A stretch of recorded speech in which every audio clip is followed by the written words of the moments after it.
Mola Productions. Yeah, Mr. Cruiser.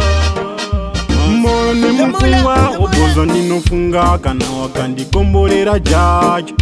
Vamwe zvichavarwadza vamwe zvinovafadza but ndinongokwira naro lad. Upenyu hwako wanaka senandosi, usazokanganwe kwawabva.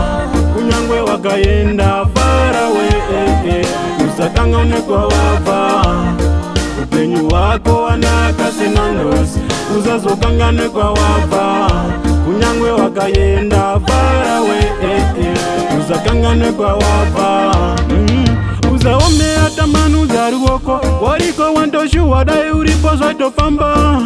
Wakanyunyuta zofamba se, wakangotondera zofamba chete. Avo wakakusimudza wacho wakakusimudza moyo zvakangowarwadza malevo zvinokuderedza. Zvakungomende ina levo iri palo soon zvinouya tapo. Upenyu hwako wanaka senandosi, usazokanganwe kwawabva. Kunyangwe wakaenda far away, usakanganwe kwawabva. Upenyu hwako wanaka senandosi, usazokanganwe kwawabva. Kunyangwe wakaenda far away, usakanganwe kwawabva. Moyo nemufungwa ubozo ndinofunga kana wakandikomborera jaji. Vamwe zvichavarwadza vamwe zvinovafadza but ndinongokwira naro lad. Chijuwo ndechekufadza amai wangu wabereki mbovafadza zvichinge zvabatana. Wanomuka everyday wari papeya wachikunamatira zvaita wongofadza madzimai. Upenyu hwako wanaka senandosi, usazokanganwe kwawabva. Kunyangwe wakaenda far away, usakanganwe kwawabva. Upenyu hwako wanaka senandosi, usazokanganwe kwawabva.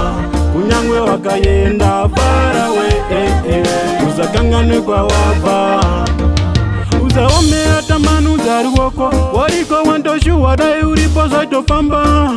Wakanyunyuta zofamba se, wakangotondera zofamba chete. Avo wakakusimudza wacho wakakusimudza moyo zvakangowarwadza malevo zvinokuderedza. Zvakungomende ina levo iri palo soon zvinouya tapo. Upenyu hwako wanaka senandosi, usazokanganwe kwawabva.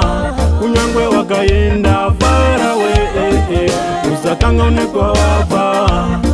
Upenyu hwako wanaka senandosi, usazokanganwe kwawabva. Kunyangwe wakaenda far away, usakanganwe kwawabva. Upenyu hwako wanaka senandosi, usazokanganwe kwawabva. Kunyangwe wakaenda far away, usakanganwe kwawabva. Upenyu hwako wanaka senandosi, usazokanganwe kwawabva.